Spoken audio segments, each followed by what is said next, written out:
Hello, coming to you from Lahore, this is Indus News. I'm Waqar Rizvi. These are the top stories.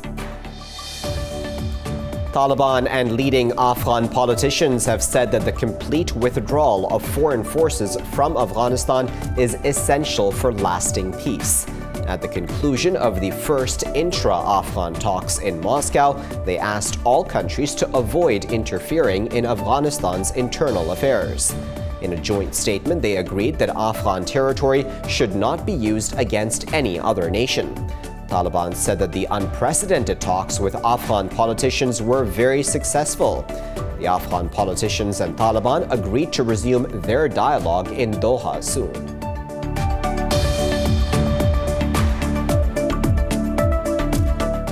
Moving on, Pakistan has reiterated that it wants peace in South Asia. In an interview, Foreign Minister Shah Mahmood Qureshi expressed concern over the deteriorating human rights situation in occupied Kashmir. He said that only a negotiated political settlement can restore peace in Afghanistan. Qureshi said that Pakistan has helped to bring Taliban to the negotiating table.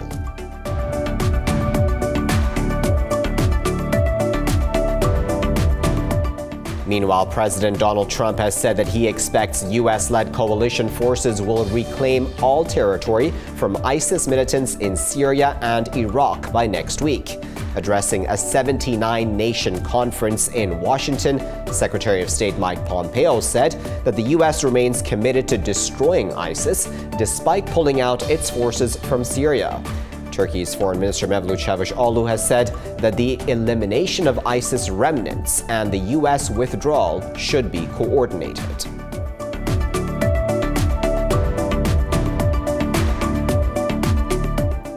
Next, President Vladimir Putin has lifted some of the sanctions imposed on Turkey after it shot down a Russian warplane more than 4 years ago.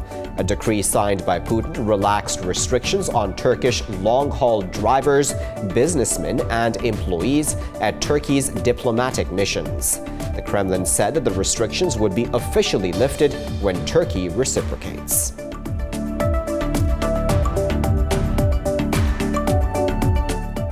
Thousands of Syrian refugees at a camp near the Jordanian border have received humanitarian aid for the first time in more than 3 months.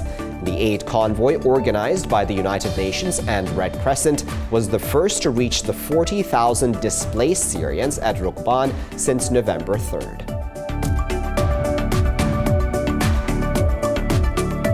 And the United Nations has said that the last 4 years were the hottest in recorded history.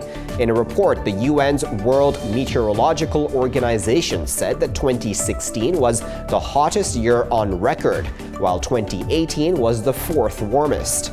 Meanwhile, U.S. agencies have reported that sea ice cover in both the Arctic and Antarctic has shrunk to the 2nd lowest ever levels.